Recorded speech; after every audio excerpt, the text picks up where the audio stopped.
Hi everyone, my name's Holly Mathieson and I was conducting ETO's production of Mozart's Così tutte this year, which after our second week of performances got cancelled because of COVID-19.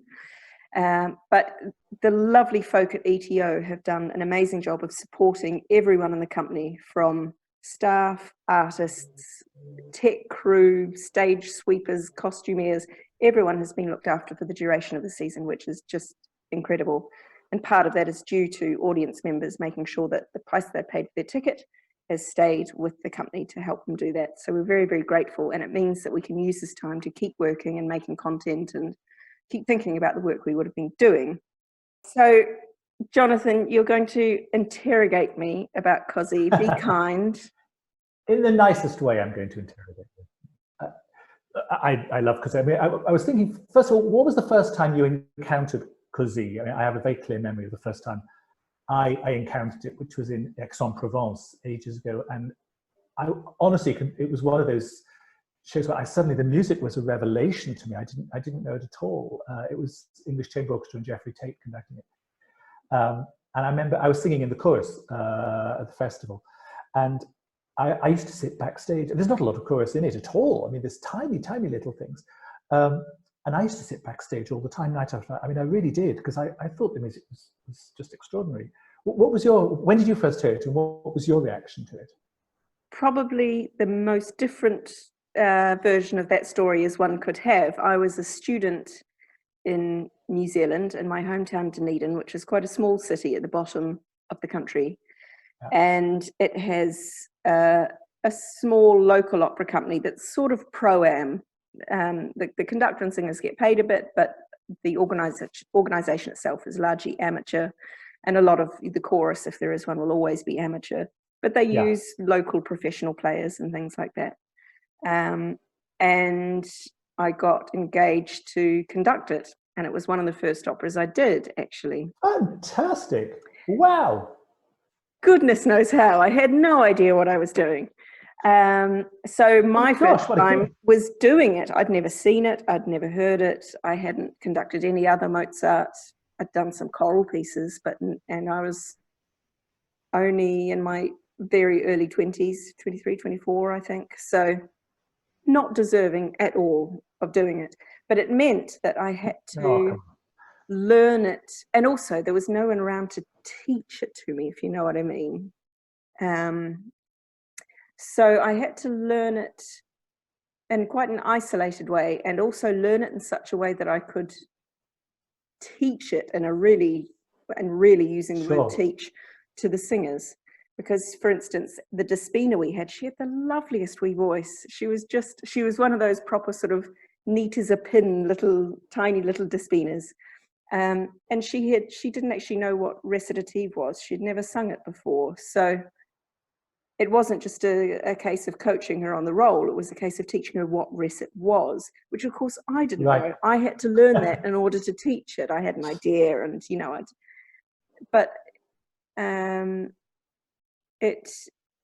it was a teaching role as much as anything else, which is always a good way to learn. If you have to teach it, then you learn it in a different way. You don't take it for granted, or take your ideas or your approach.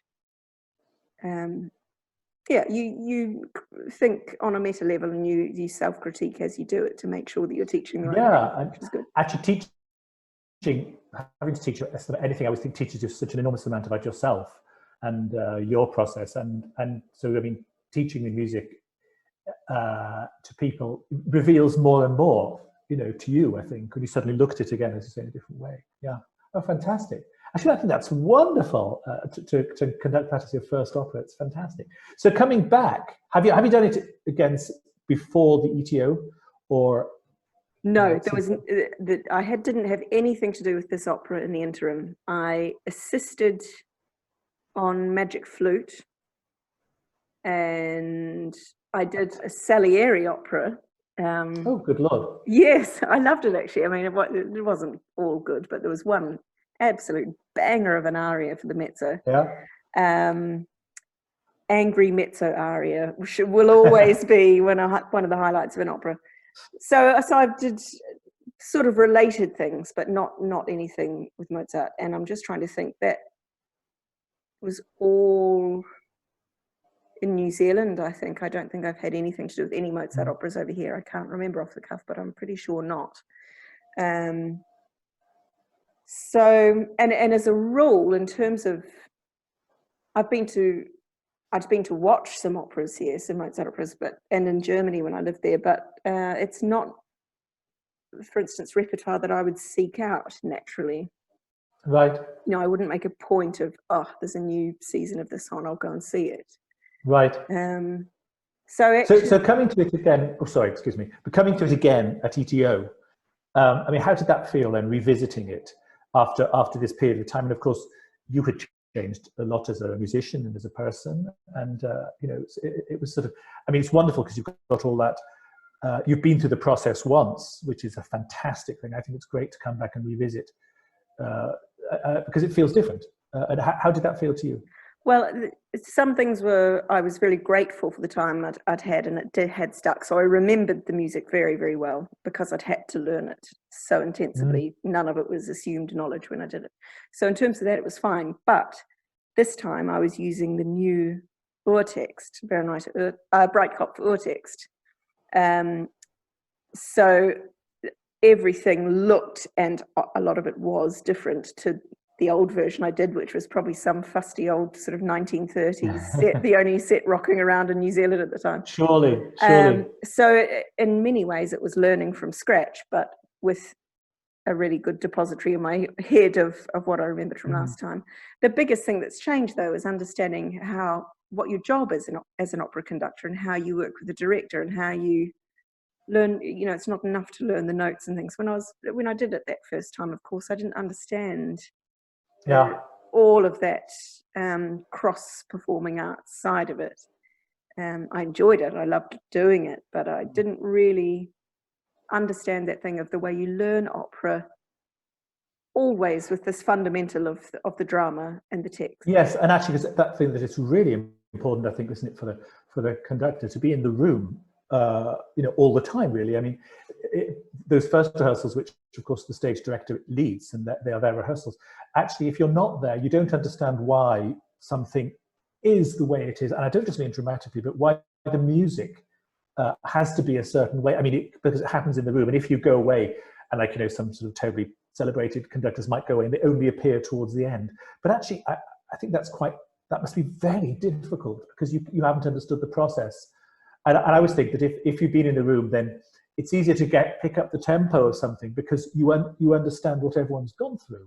Especially I found, since this is a comedy, that it seemed so much more essential than with some of the, say, romantic drama operas, that they have conventions attached to them, and of course every singer will hold a pause slightly longer than someone else, or, you know, whatever, but you can hear the timbre changing, the color changing, when to come off.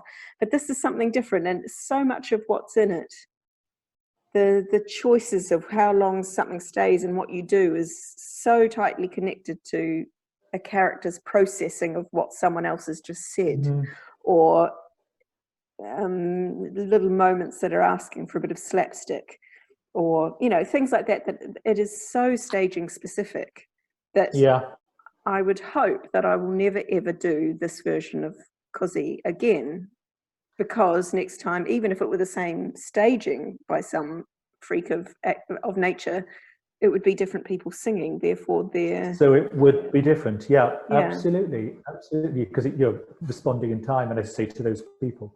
The other thing, of course, that would be different about this time of doing it is that the orchestra this time, and for ETO, the first time in the spring tour, and the first time with a classical opera, was not the regular English touring opera, the wonderful modern instrument band, but this was the Old Street Band, the period instrument band. So how did you find that? Because obviously, I presume in New Zealand you've done it with a modern instrument orchestra. So in terms of doing it with period instruments, how did you find it? What did you feel was different? What different qualities did it bring?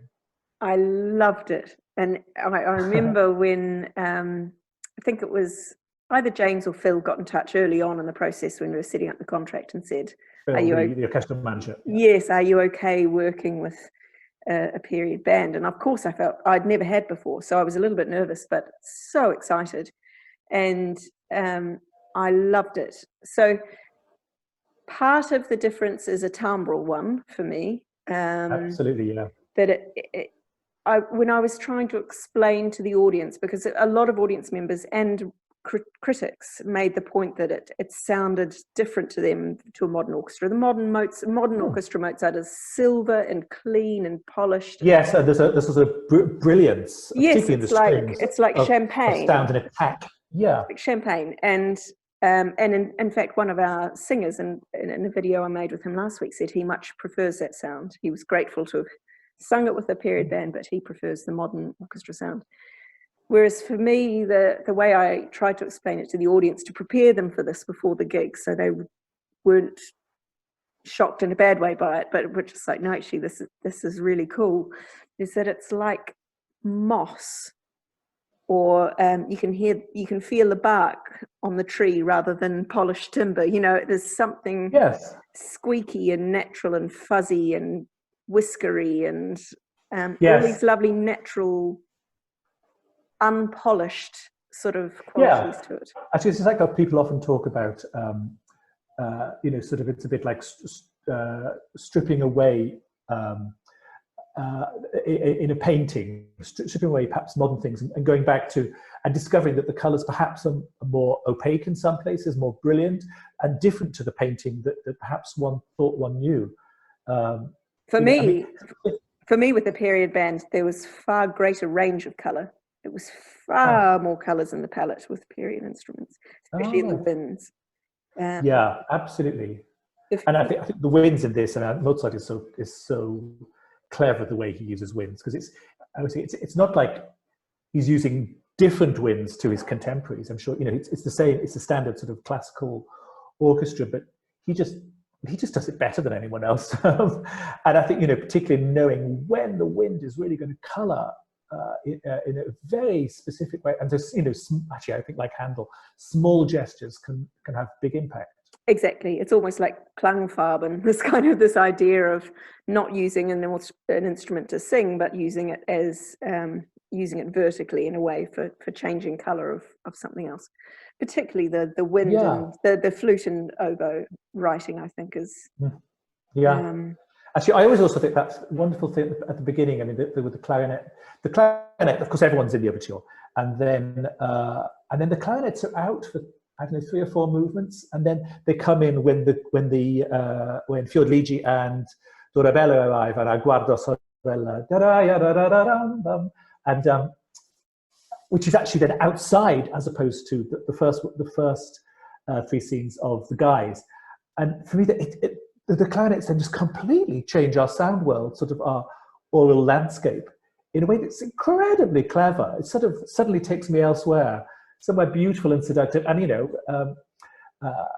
I sort of feel the sunshine being out in that garden. Yeah, absolutely. And it's so much. I mean, there are all sorts of things. The general tempo shifts. There's a proper block of harmony shift. It goes to a different axis, if you know what I mean.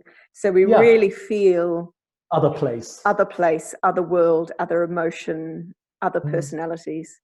And I found that a little bit tricky actually sometimes with the women's material. Apart from when they're in a bad mood, all of a sudden they've got really vibrant music. But when the two of them are just sort of faffing around on a couch talking about boys, which, in case anyone's under any misconceptions, we only do for about 2 years of our life as females. When we're 13 and 14, and then we're totally over it. Okay. So there's an element of, oh God, here we go. I have to try and make this realistic. Do you know what I mean? I get irritated the moment when I hear that. Beautiful as it is, I think this is not women that I know of, but faff around. Women at a particular point in their lives, I suppose. Yes, I suppose it is. Or you can play with this idea, which we tried to do. Is he saying this is what women are like? Because of course that is the title of the opera. Or is this a sort of a these are women who have been raised to think that this is how they're supposed to behave. Sure. And Yeah. actually the switching of the lovers changes both of their characters' emotional states and the way they interact, and their musical material when they're with the other lover. So there's an and it becomes more natural to their voice types. So we get this sort of thing of maybe this is fake womening in this lovely pastoral, soft, gentle bit. Sure. And it's to do with kind of gender roles and societal expectations that once they, and then an experience changes. Yeah, it gets them more in touch with who they are and of a less self-conscious behavior, maybe. Who knows? I don't know. Maybe that's a very 21st century reading of it. But I think it's also interesting, isn't it, how I think Da Ponte sort of has one viewpoint, and sometimes Mozart, just by the music, he's absolutely setting Da Ponte's words, but by the way he sets them, or the harmonies that he uses, tells us something other, Yes. you know, another feeling, or he undermines it, or like, I mean, in Suave sia il vento, you know, which is the bit everybody knows. Gorgeous trio. Yeah, so yes, Suave sia il vento, exactly, fantastic, and it's got this beautiful undulating and you know, feeling, and the color, and the text is all about may they have a safe voyage and come back just according to all my wishes. But every time it's on the word al nostri desir, to our desires, that's when it goes to this weird chord, you know, and also the discord, and which is, you know, you think, well, it's kind of saying, well, but what are your desires? Are your desires the ones you think are? Because otherwise it's quite diatonic. Absolutely. And, you know, exquisitely beautiful. But then I always think there's a question mark on the word desir, which I think is very clever. Mozart just usually completely setting the words, but sort of challenging them a bit. Yeah, absolutely. And for the audience, it begins with this,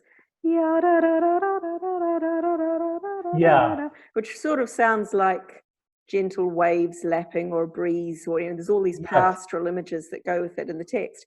But he, every now and then, in one of the big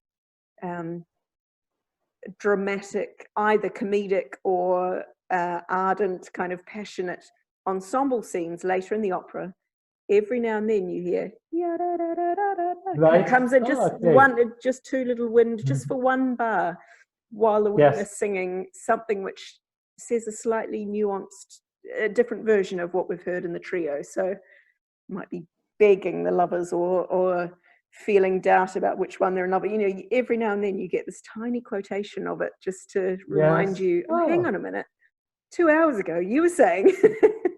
Absolutely. It's fascinating. Absolutely. It's really great. Yeah.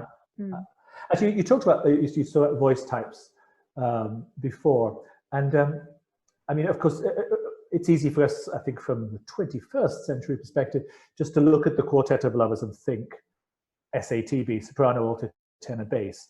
But I do think that's quite a 21st century way of looking at it.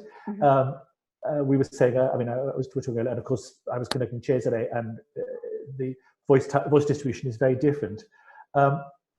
I mean, how do you feel? I mean, it's not really soprano alto, is it? It's sort of, you know, Do Bella and Fiordiligi. It's more, well, you tell me, what do you think? Yeah, so to me, it's soprano and mezzo technically, but more like two sopranos, two different coloured sopranos. And I've certainly heard recordings which it's a proper soprano singing Dorabella, but that slightly darker, mooier kind of which completely changes the colour, doesn't it? And then it's harder to match sometimes with the athleticism of the part. Yes, that's true. It's a very and for the listener, when we say athleticism, it's a role that has huge leaps between things, and it's quite an agile role in a way.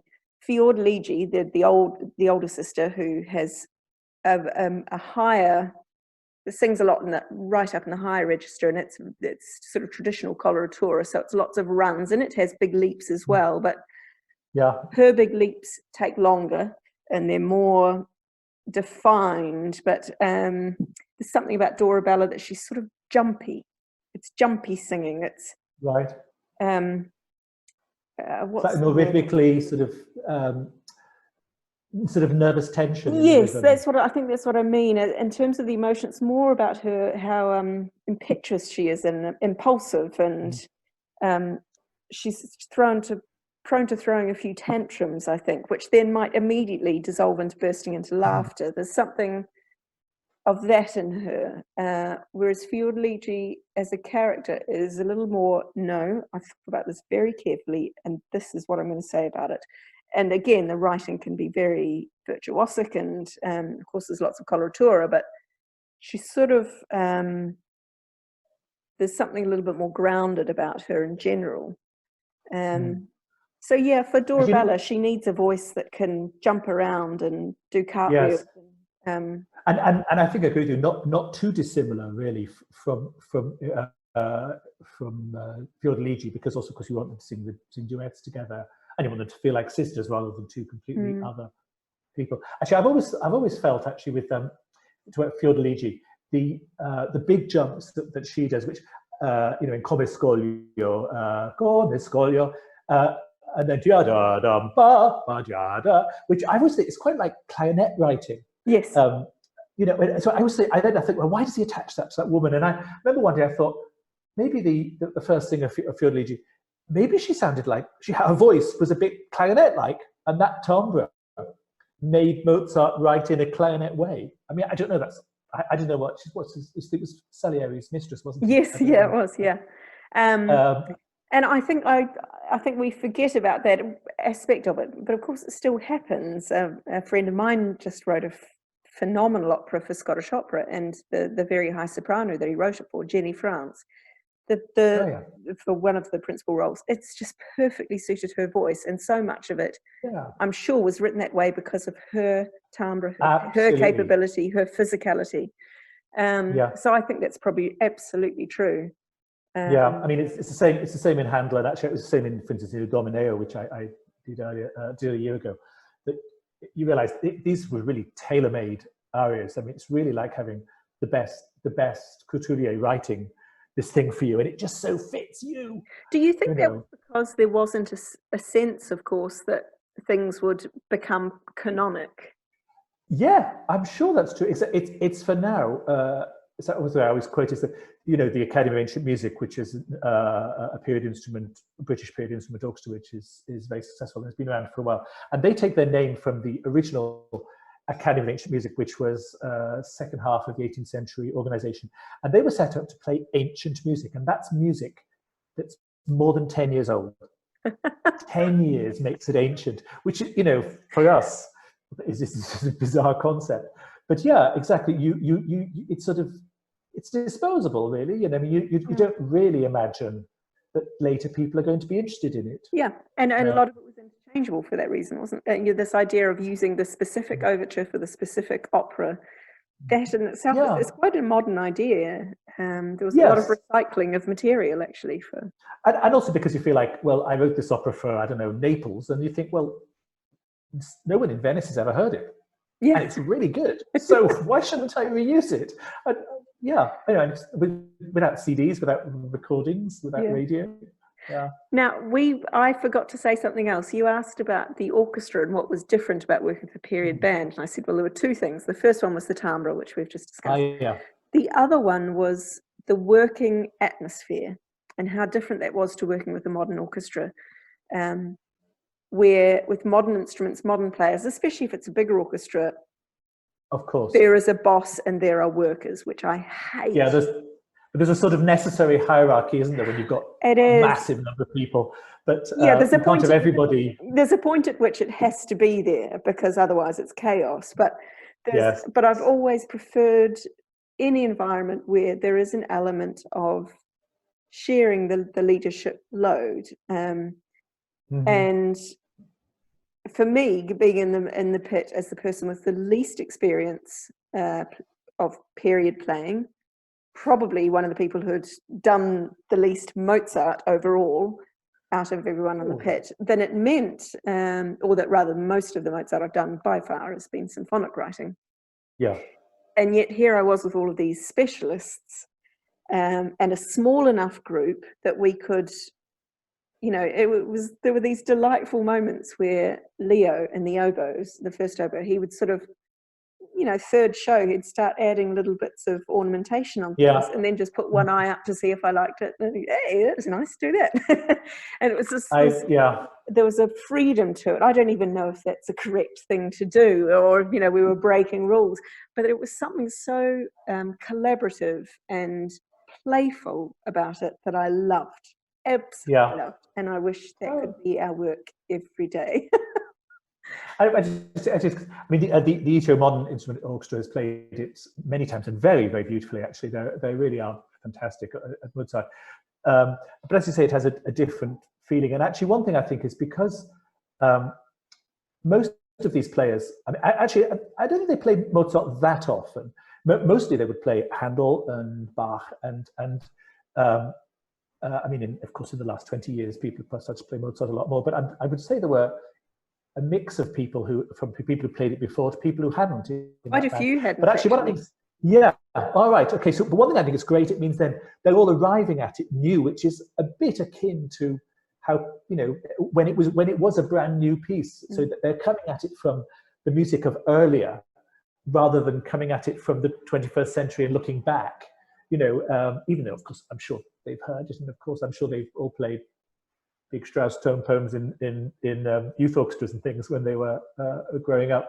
But there's sometimes, I think, with paid instrument players, there's a wonderful feeling of discovery and how they fit on their instruments, and so they're very conscious of what it's come from.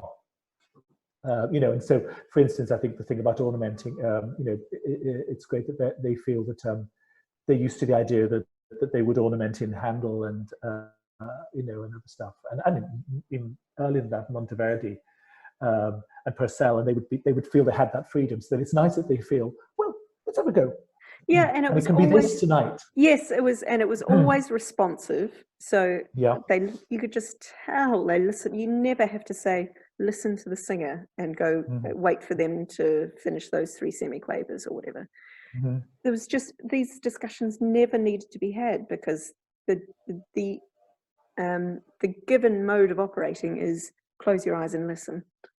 In period players, which that's something you have to sort of impose often on top with modern players who are perhaps trained to be more aware of their own, with listening within their own section, or being more concerned about virtuosity and less about ensemble, or whatever it is. I think it's different for different people, but it was a very different thing in that way. And likewise, for various reasons, balance was never really a conversation that had to be had, and partly because of the timbre of the instruments and the number of players was small enough. But part of it is their working style. They would just never think to play loudly without having a thought, am I covering the voices? It's so ingrained in them, that sensitivity. I think opera orchestras, I think, are very good at that. On the whole, you know, pit orchestras are used, as compared to symphony orchestras. Pit orchestras, I mean, pit orchestras can do the amazing thing when something goes wrong on stage and the entire orchestra just manages to shift one beat, as you know, which is an extraordinary thing. And sort of, you think, thank you saved the day. But I think so. Exactly, the one of the reasons I think for the balance is that, because in a modern band, the strings particularly have, as we talk about, this brilliant brilliantine, glossy sheen, which is fantastic. Such attack. And the modern strings, of course, are much more transparent, which allows the wind through in a sort of in a very easy. It comes through like that, as opposed to trying to come over the top. And I think similarly, the voices can come through the sound, and they're not competing in quite the same way. Yes, yeah, you don't get as many knives in the sound. I don't mean that in a kind of an evil way, but we talk about sound cutting, and you're absolutely right. There's just lovely veil in front rather than yes. So it's very gentle to be able to come through. Okay, so to go back to Cosi specifically, so. Is there, I mean, particularly in later operas, you know, particularly once one gets to Wagner and things, one's very conscious of people talking about key structures. And I mean, in Così, there's some of that, I think, isn't it? You know much better than me. There is. And it's connected to the rather than the physical shape, although that does end up being a factor in it, or it does end up aligning with that as well. It's more about when are people being honest, when are people being dishonest, and when are people talking about love and things like that. So right. there's this fantastic book which everyone should read if they enjoy this opera. Fantastic. And in one of the later chapters, there is in various books, there's you can find tables of the key structures, which tells you this quite clearly if it interests you. But for instance, if a sentiment is false, then it will be somewhere around F, E flat major, F major, F minor, E flat, B flat. So highly related keys, E flat, F, and B flat. If you know your cycle of fifths, or if you play the piano, these are things that are connected. The neutral sort of buffo, this is, we're keeping the story knitted together stuff. D major, F major, C major, G major. So again, very few, clear keys. Very clear, not too many accidentals, and act as a sort of halfway point if you align them correctly to the false ones we talked about. And then on the other side of that, the sincere keys of A major, E major. This is just in Act 1, by the way. This keeps going. Yeah, sure. But the same keys relate to Act 2 as well. There are sort of, if you think of it as, for those who might be listening who find this interesting, I think of them as these related keys being like, I don't know, sides of a Rubik's cube or something like that, where they're these, or a magic square. These ones are connected to each other and they represent this, and this set of connected keys is on a different axis somehow, so they might meet somewhere, a different plane. So it's not just that these are different notes, it's that they're different facets of the harmonic language that he uses. And of course, when you're in the audience, unless you have perfect pitch, I don't, you wouldn't notice these things. Absolutely. It's important, isn't it, for people not to worry that they don't know, because it's a subliminal thing. And it should be a subliminal thing. It should be totally unconscious. In the same way that if you're listening to a symphony, say one of them, the larger romantic symphonies, it takes 40-45 minutes. We've started at the beginning of the first movement in a certain key, and we don't really make our way back there until the end of the last movement or something like that. I mean, there aren't many symphonies that are structured that way, but actually you do have somewhere, you have a compass somewhere in your ear or your brain or your gut or something that knows I'm coming home. Absolutely. And actually would be, and on a small level, it's like in a sonata form, it would be very unsatisfying not to. You may not even understand why. You would just know it was unsatisfying. Yes, absolutely. And all you need to know as an audience member is that is absolutely intentional, and it's not magic. It's not even really art. It's craft. It's science. Yes.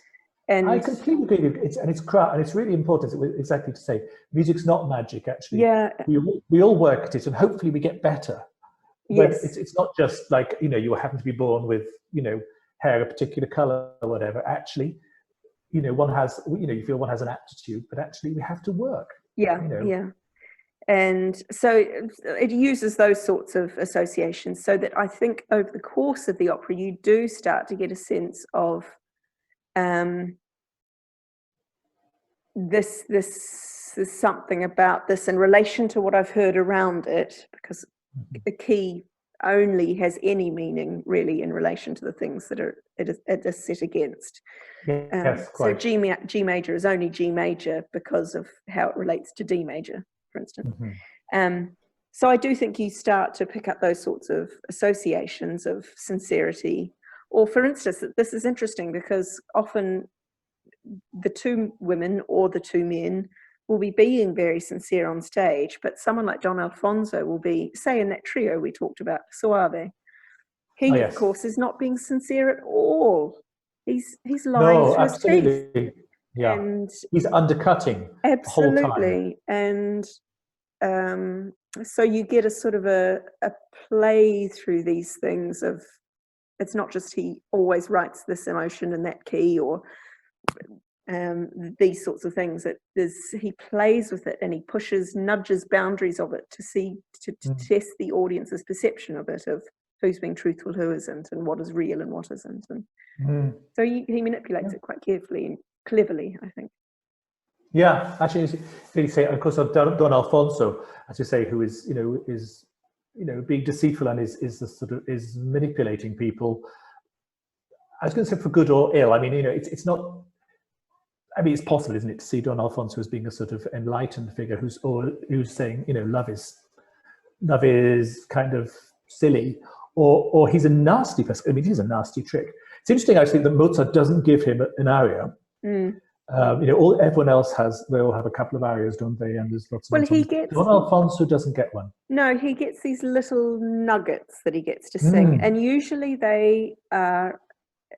For me, he's not a nasty character. What he does is really douchebaggery of the highest level. It's a really horrible thing to do to people.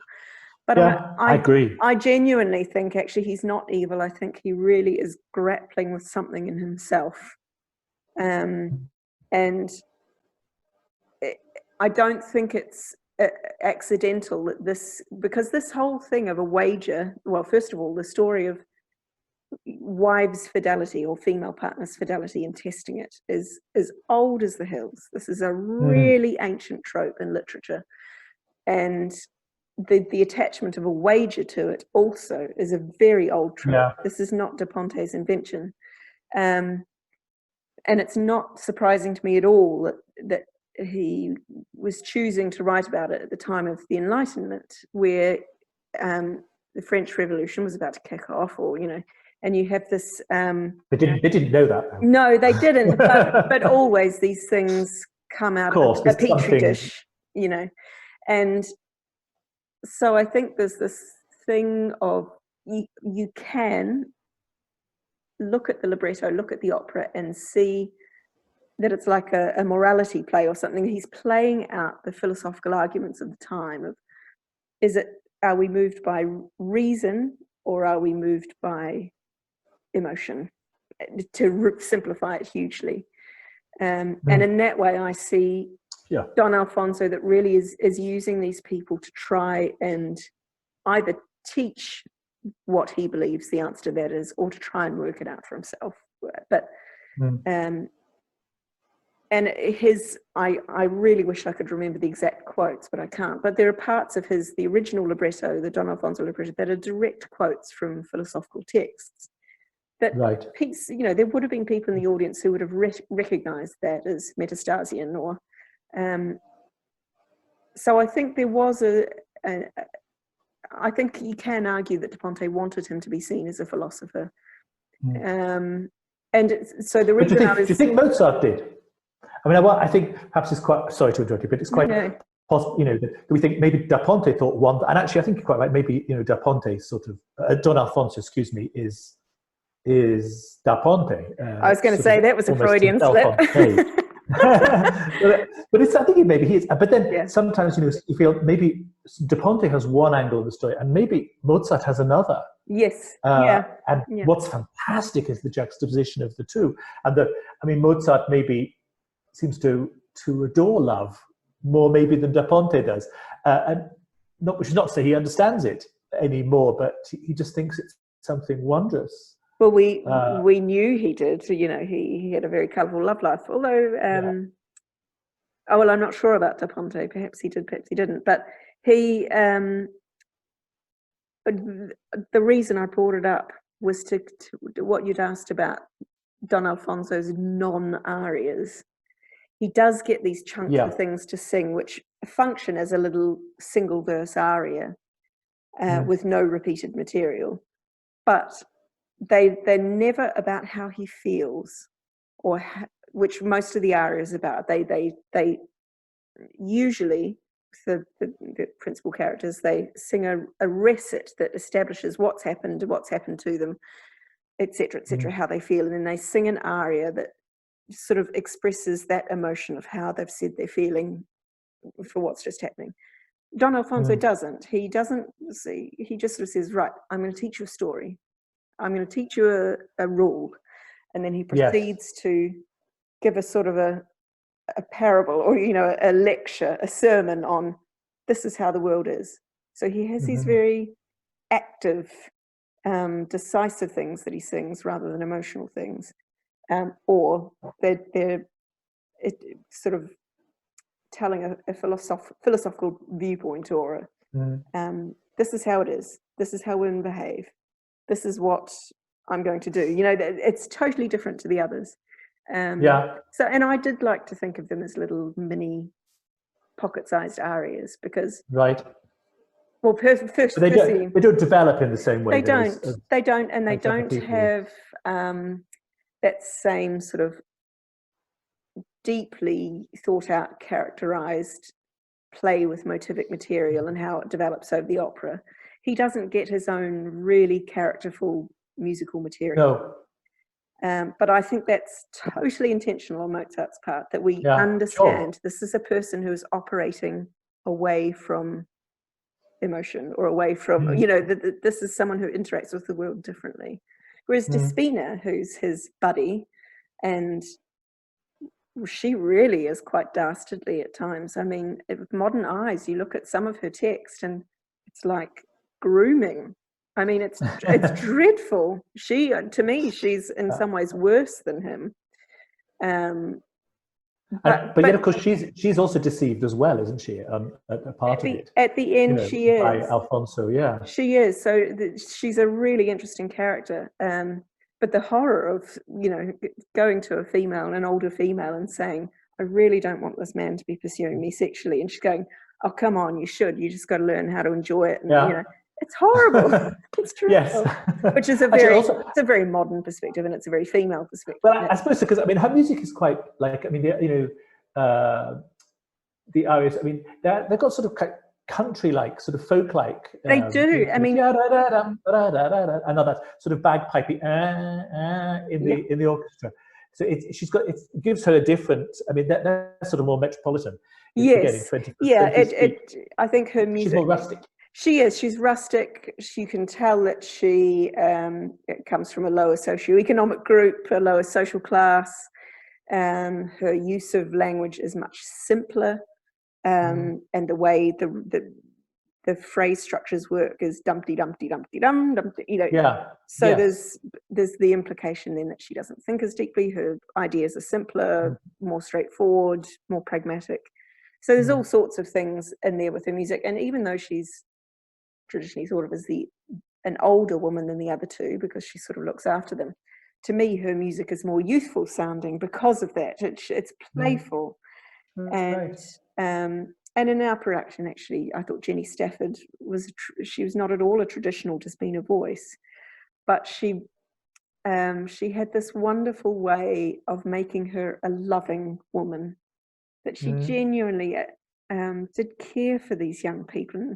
It helped by the period we set it in, the 1930s, and what was happening in the world politically in Europe at that point, that she really wanted these two young women who were clearly good front pew of the church, kind of Sunday church goers, and their parents-in-law were going to be very proud of the matches their men had made and all this. She wanted to say to them, she found this way of making Despina a character who genuinely thought it was in the best interests of the women to. Right. Come on, you've got a few years. The women who got themselves into this place where suddenly they were sort of floundering a bit.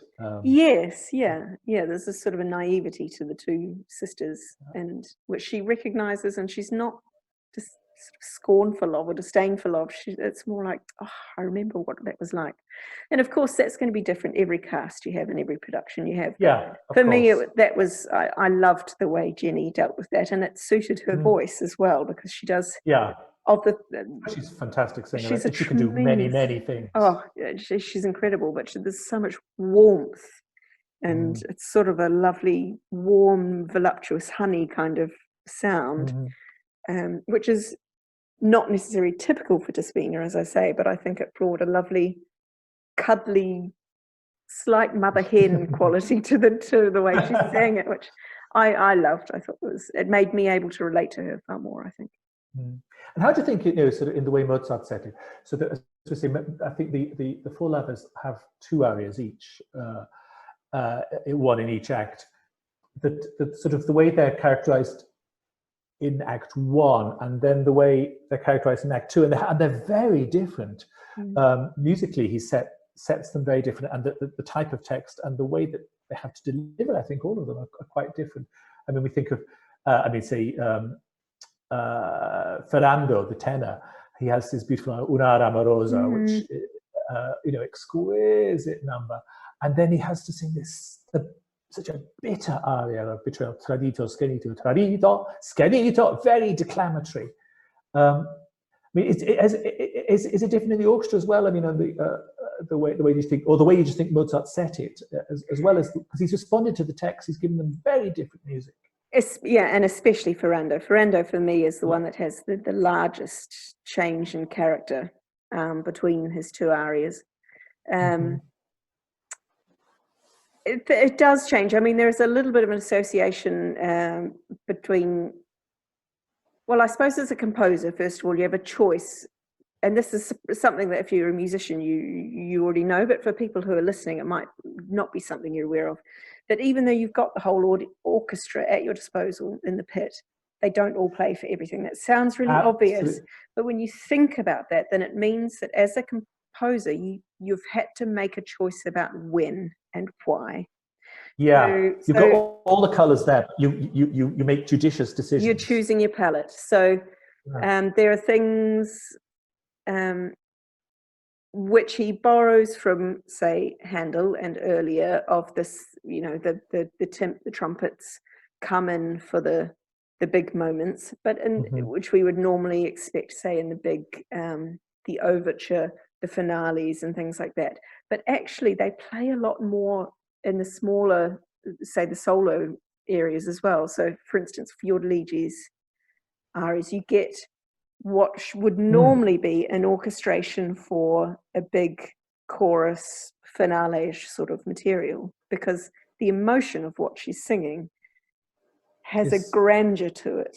Right, very, very weighty. It is, and it's fiery, and it's epic in a way, I think. Whereas there are other moments where Mozart deploys only the strings. Everyone else just sits and listens, or and actually, on a really pragmatic note, it makes it really hard to rehearse, because it's never absolutely like every moment of rehearsal you've got at least 4 wind players doing Sudoku in the corner, and there was no way to arrange it. We'll do everything with the bassoons and clarinet, and then they can go and we can. It was. I know you try so hard to be considerate, but when it became, I'm sorry, I really have been through all the combinations, and you are going to have to sit there for 25 minutes. I'm really sorry. Yes. And also just, practically and economically, you want to use the time to its best effect. Well, especially because we had a double cast as well, so there was exactly. But actually, it's because you talk about say, I was thinking now, say, for the Fiordaligi's two arias, so there's Come Scoglio, which is one like a rock. So actually, what was it in the translation? So for Come Scoglio, she sings in our translation, the Jeremy Sands translation, like a mountain in stormy weather, love undying will last forever, last forever. So she's, literally, she's singing a mountain while she sings about one and storm. Exactly, so it creates these peaks and troughs, and it is, as you say, it's sort of monumental granite. It is. And I suppose the orchestration matches that. Yeah. But then I would say in the middle bit, or the second part of it, yes. And then the triplets, which is jolly difficult to sing, which they were both fantastic at it. It's I was interesting because actually, in a sense, that's the contrary to the monumental, I say, granite-like structures. But suddenly it suddenly sort of displays a sort of fragility of rhythm. It's of describing this tempest, which sort of, in a sense, maybe suggests, this rock of hers, it's going to be tested. Yes, and the way I think yes, so it shows that she's not yet absolutely genuinely feeling what she's feeling. And also I think whenever you have someone at the end of an aria ardently repeating, no, it is how I feel, no, it is how I feel. No, it's not, love. Yes, Because maybe you're protesting too much. Yes, we know that from our own life experience. But yes, that final section, she sings, never has a woman suffered, never has a woman suffered. And then the orchestra responds, and then suffered in so pure a fashion. She goes on, but and it's when she finally takes over, as you say, the triplets and the coloratura stuff. The one way he does keep it from disappearing into losing her completely is that the harmony moves very slowly. There's not much underneath, but it's slow moving harmony, and it doesn't go very far. It just does a little box step around itself, so that actually she's still on a granite, she's been talking about granite mountains. She's still on that kind of surface. Yeah. So there are different ways that I suppose the soprano can then use the coloratura.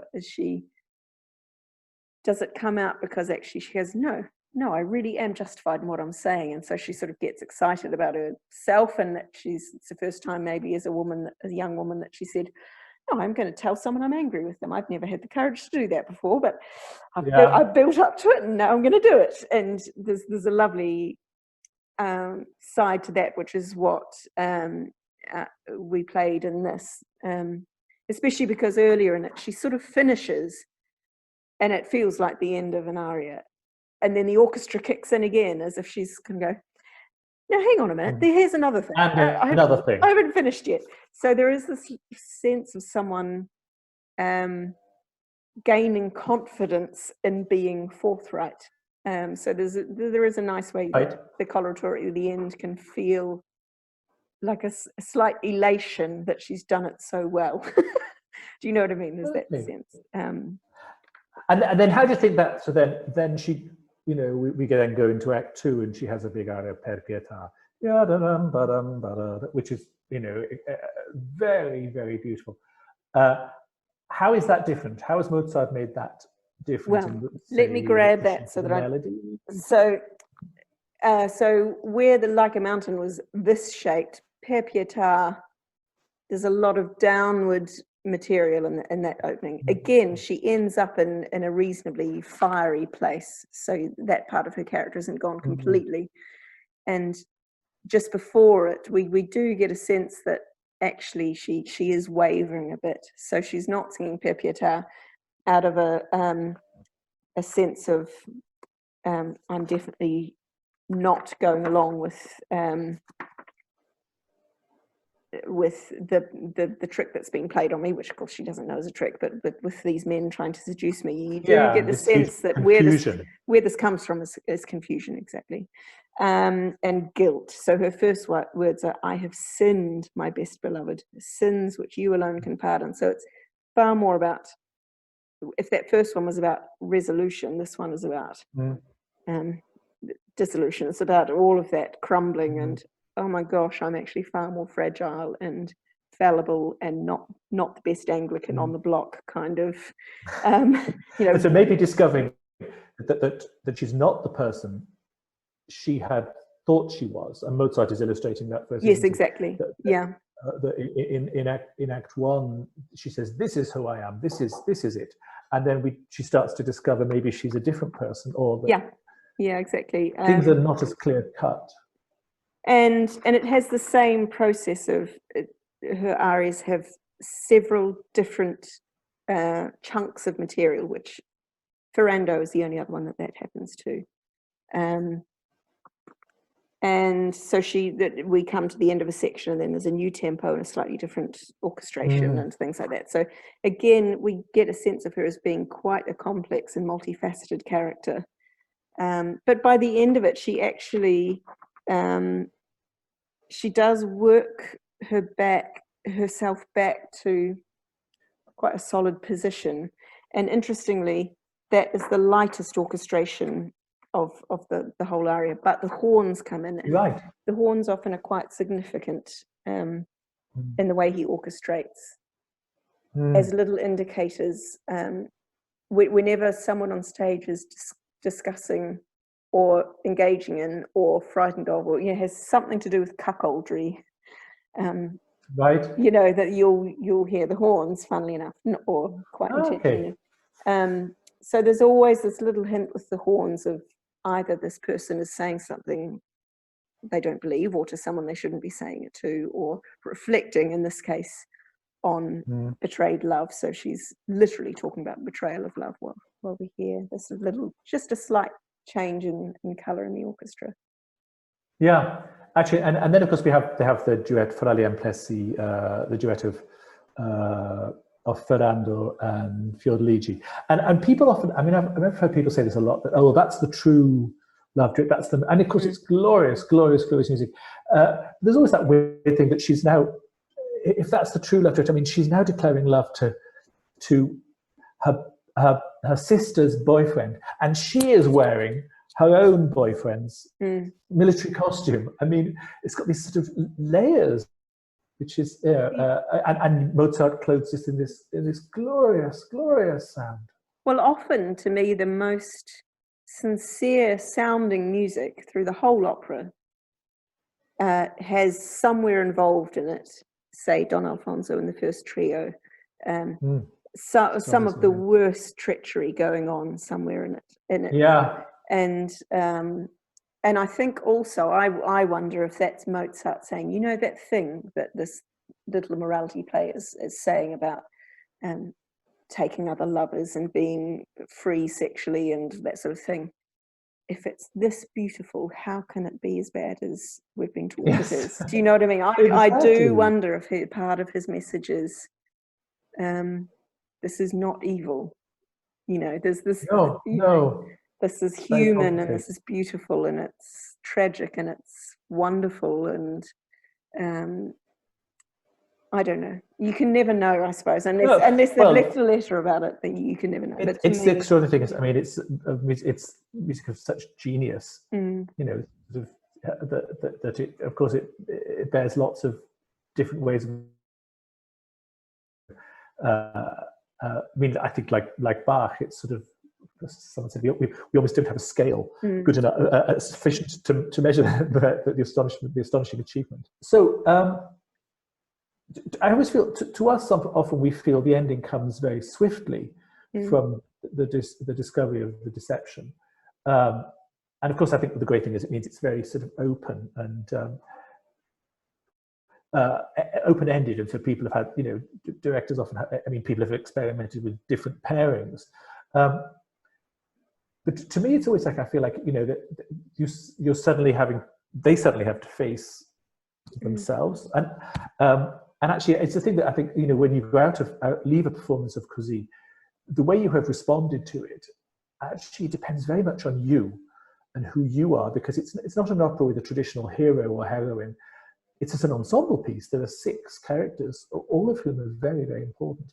And it's not even like, say, Figaro or Giovanni, the other Da Ponte operas. I think it's interesting that this is the third and last of their collaborations, which have identifiable sort of heroes or people the audience, or in Don Giovanni's case, anti-hero. He might be, if you just read the text, he's a horrible, horrible man.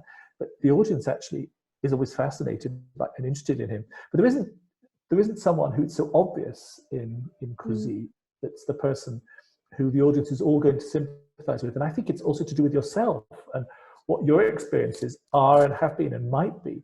So that's why I think it's so, the story, and then the way that Mozart presents it to us, Mozart particularly, asks so many questions of us. Then this sort of short curtailed ending actually sort of almost like forces you out of the theatre into the brutal reality of Hackney Road, when we did it in the Hackney Empire, to the traffic, and you sort of suddenly have to confront your life. Yes. Yeah. Do you know what I mean? Yeah. So, there are a couple of interesting things to talk about. One of which is how Laura dealt with the final, what would normally be the final tutti, but for us we didn't have a chorus. 6 principals, which is usually when directors make the decision of do they go back to the original partnerships or do they not? And she broke that entirely. Every character broke fourth wall before we'd had a chance to establish that, and they just sang to the audience as if to say, that's what we've shown you, make of it what you will. And for my money, actually, I think that's I found that a fascinating way of dealing with that issue. And I thought it worked really well, better for me than a contrived, well, these two stay together, but these two don't. But it did mean the section just before that, which has some, after the glass of wine quartet, and all of that stuff, and we get this final bit, beautiful, again, some of the most tender music, some of my favorite music from the whole opera, actually, where the women, interestingly, the women need to apologize for what they did, but the men don't really apologize for what they did. But they, you know, we're really sorry, we really do love you. Sure. And it takes Guglielmo in particular a long time to calm his anger down and come to a place of forgiveness. Yes, that he's muttering away underneath, isn't he? And my first instinct was to move that section at quite an andante pace and keep it moving quite a bit into the finale, because I hadn't realised what Laura would do. I thought they would have that final finale or that very final chunk of music to resolve the relationships in whatever way she was going to, but of course it didn't. It had to be wound up before that point or gotten away with. I see. So actually it was Freddie, one of the singers, who said, the Guglielmo, who said, I need more time to be able to get from that to that in this space. Can we just take the tempo down a little bit? And it was absolutely the right thing to do. He was totally right. And really, for me then, for this production, the end of the opera was that point. And then that final jolly sort of allegro was like there we go, thanks very much, here are the bows. Or it became, that final epilogue became more like one of Don Alfonso's. This is the actually, I think you're right. It sort of musically feels it's much more attached to him than to what they might have. Exactly, it's not sort of anguish or something. It's especially objectivity. Yeah, and also it's a section that has no real connection to anything else that's happened musically. We don't hear any characters' material in it. None of them sing in the way they would normally sing, apart from him. So it actually worked really well, but it did mean that I had to pay far greater attention to the section just preceding it. There's I think a wonderful Harnoncourt recording, which I'm like very much, and I'm big admirer of Harnoncourt. And one thing he does, which I remember the first time I heard it, I was so surprised and so struck. And it's to do with tempo. It's to do with the tempo of the what people call the farewell quintet. You know, di scri you know, and then Soave sia il vento. And actually, it's interesting. And also, I read that he said, he pointed out that apparently in the manuscript, and I didn't know this, it doesn't describe that as a quintet. It actually describes it as a recitative. The recit, yeah. Yeah, which is extraordinary. Yeah. And he did it. And actually, what's interesting is it's marked. They're both marked andante. That first one's marked in 4, whereas Soave sia il vento is marked in 2. And of course, Soave sia il vento, because we're used to it, and it's so exquisitely, almost unbearably beautiful. I imagine that's where people went through the 19th century and into the 20th century. People expanded it a bit, and it became slower. But he actually does the quintet really quite slowly, which means that it sounds so beautiful actually. But it does mean that the long lines are long, so when they're doing the very detached di, scri, me sort of slightly panting, and then they'll have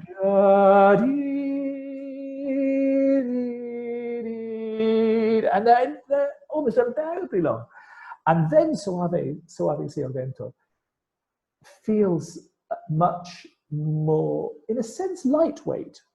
And the problem is, it's a bit like, you know, recordings of the 4 last songs, that if you've got the courte mazur, Jessie Norman, which is big and broad and beautiful and gorgeous, and then you go back to an earlier one, say, you know, with, I don't know, with Lisa Della Casa or something, and actually it's sort of much more classical in a way. You feel a bit robbed, but maybe it's a sort of false thing. I don't know, but I don't know how you felt about those two and the tempo relationship between those two pieces.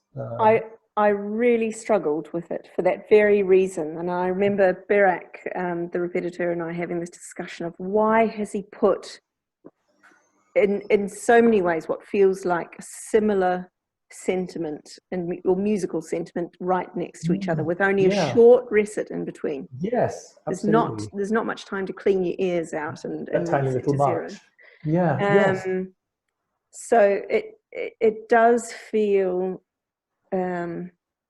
irritating in that way. You sort of think, oh, hang on, surely you could have put something fast and choppy and angry in between or something, you know, to help us out here. But that's fascinating. I mean, I think with both of them, and perhaps this is something I shouldn't think about in terms of tempo. Maybe I'm wrong. I've just made this up in my head. But it's interesting. So you think... see it happening. Yeah, I try to, if when I'm trying to find the tempo, I try to think, well, at what tempo would you speak this text? Then that tells you really something valuable about the tempo, so that we hear it first and foremost as speech, as someone talking about how they're feeling. So it's never too mannered in one direction or the other. Now, of course, when you're doing that in a translation, that can be difficult because it's just another layer of sort of complexity. Fudge getting in the way. Yes. But certainly with Soave, the trio, I'd wanted to keep it moving as much as I can, I think. And I think for breath control issues, the singers agreed. Oh, yeah. Because it can then become this glorious, sort of glossy, beautiful thing. And the danger is then you're losing the truth of it within the context of the opera, as opposed to just hearing it as a sort of classic FM favorite. Yes, absolutely. Moments. And there also has to be something in it that you read, or that the audience registers that thing of he's joining in with this most divine piece of music, Don Alfonso, and lying through his teeth, you know. So there has to be something seething in it for his material, for me. If it's too rapid, I feel like that can get lost somehow. There has to be something very calculated in what he's singing. Of course, he immediately undercuts it, doesn't he? I mean, also, then they go off and he just says, he sort of dismisses it. Yes. In a way that's quite brutal, I think, for the audience, particularly if you've been seduced by the music. Yes, yeah. It's really jarring, but that has tremendous comedic potential as well. It's brilliant. But the recit before it, the Descrevermi, it's actually one of my favourite pieces of music in the whole opera, even though it is technically recit. But it's recit in a way that, because of this engine going underneath it, it's not recit that you could it's stretch. got a pulse. It's got a pulse. It's recit in a grid. So it's not, whereas the other accompanied recits, orchestrated recits in it, there might be tempo for one bar, but then the singer stops it and they sing something else, and then you know, so it's far more playful and moves around a lot more. This doesn't. It's like a little swan going along, and you can hear the little feet underneath. and it's gliding seamlessly on top. So no, it really made me giggle as well when I saw recit at the top. I thought this could not be less like a recit. Exactly. How should I approach this? So maybe it's more in the fact, perhaps he wrote that because it's of course they talk about their feelings, but it's a section in which things happen and things are established, and then it's the trio afterwards that they reflect on how they feel about it. Absolutely. Perhaps that's what it is. That's the structure of the scene. But it is really challenging, and I'm not sure I got it right. So maybe next time I do it, I'll try the recit slower maybe and see. I do. I remember when the first time I heard it, I was really. So my washing machine's on spin. Can you hear it? Only just. Okay, good. It's fine. But I mean, it's exquisitely beautiful. And of course, I remember thinking, well, I was really surprised. And then thinking, but it's Harnoncourt. So if it's Harnoncourt, I know he will have 10 reasons why it's not just whim. Yeah.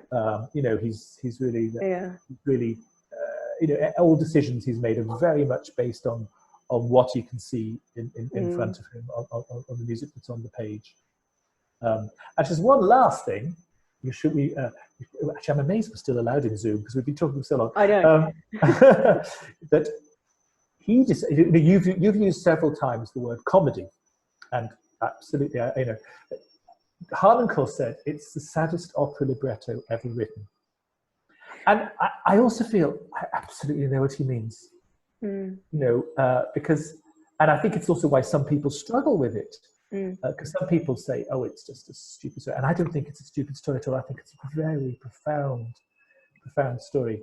I mean, how did you feel? I mean, particularly imagine the first time you encountered it, and so you were able to read it and then hear the music. And I'm sure the first time encountering the music, you know, it's Mozart. You're knocked off your feet. Yes, it's sublime. It's sublime music. Yeah. Compared to, say, Zauberflöte, which to me does not have that many moments of sublime music. It's brilliant. See, it's brilliant in other ways, but I never have those heart-stopping moments of reflection in it in the same way. Right. I always find that every time I encounter Zauberflöte again, I think I'd forgotten how wonderful it is. Oh, I love it. I really love it. And actually, I prefer it as an opera in terms of the stage, the theatricality of it. I find it much easier to get on with. Yeah, it's quirky and it's weird and there's, you know, it's bonkers. The plot I can find quite difficult, and actually it sits better with me if I think of it as being tragic. But for me, the most tragic character in it is not any of the lovers; it's Don Alfonso. And for me, at the end of the opera, the saddest person on stage, or the most haunted, should be Don Alfonso. Right. He sort of initiated it, but actually, yes, there has to be some kind of either look what I did to these people. I don't know whether that's possible or not, or even more so, just a hollowness of I did this and I showed that, and this is how it ended up, and I still feel like crap. Maybe. You know, for me, that's the tragedy of and this really insanely bright, jolly thing, which is kind of insane. This last thing they sing, I'll see if I can find it. It's a really fast tempo marking, and it just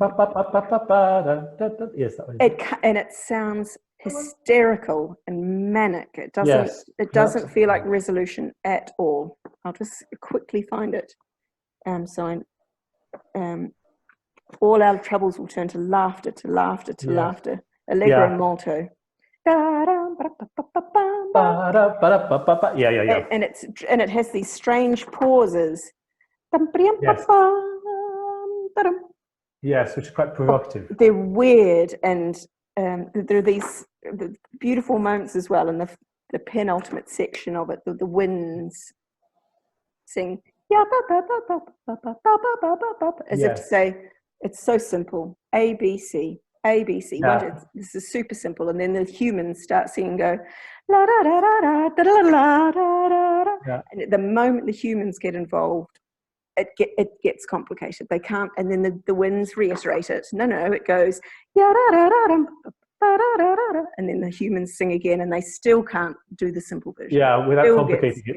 Complicated, and so there's something in that. I think there's a little message in that from Mozart. But yeah, it's not a pleasant final piece of music. It doesn't leave you feeling calm. It doesn't leave you feeling like, oh, thank goodness the lovers got back together, or thank goodness those two hooked up. They were my favorite couple. Or thank goodness Don Alfonso got his comeuppance. There was none of, you know, thank goodness he got punished for the nasty trick he played. None of that. It's it's absolute genius of Mozart, isn't it? That he just presents them all to you. And it's like not evil has been defeated by good. No. It's it's something else entirely. And whether it's a manic, we're happy, we're really happy, we love each other, we're happy, we're fine, or none of this matters. It doesn't matter who you go to bed with. It's irrelevant. stop worrying about it. You know, Yeah, who yeah, knows? and I presume that, yeah, and obviously Mozart and Da Ponte, they're just two different people, so they must have had different feelings about it. Yeah, yeah. But in that way, it reminds me far more so, in retrospect, I think of something like Bluebeard's Castle, and that thing of, this is the theatre of your eyelids. Right. You know, close your eyes, and we're showing you what happens when your eyes are closed in your own psyche. So the whole thing actually just becomes a sort of you're just getting shown this glimpse of your deepest, innermost turmoil, and then the curtain comes down. Yeah. And you're just left to digest it in whatever way you do, which which I think is a thoroughly modern idea, actually. Yeah. But to me, that's what I'm left with at the end. Is that this wasn't a story about people. This was a way of Da Ponte and Mozart showing us something about ourselves, and they chose these characters to play that out in front of our eyes. Yeah, because I always think it's crazy when people say, "Oh, it's not credible that they wouldn't recognize them." And you think, yeah, but that's the premise. You know, that is the premise. We just start from there. That's not in question. Yeah. It's just by going with that, we will discover something.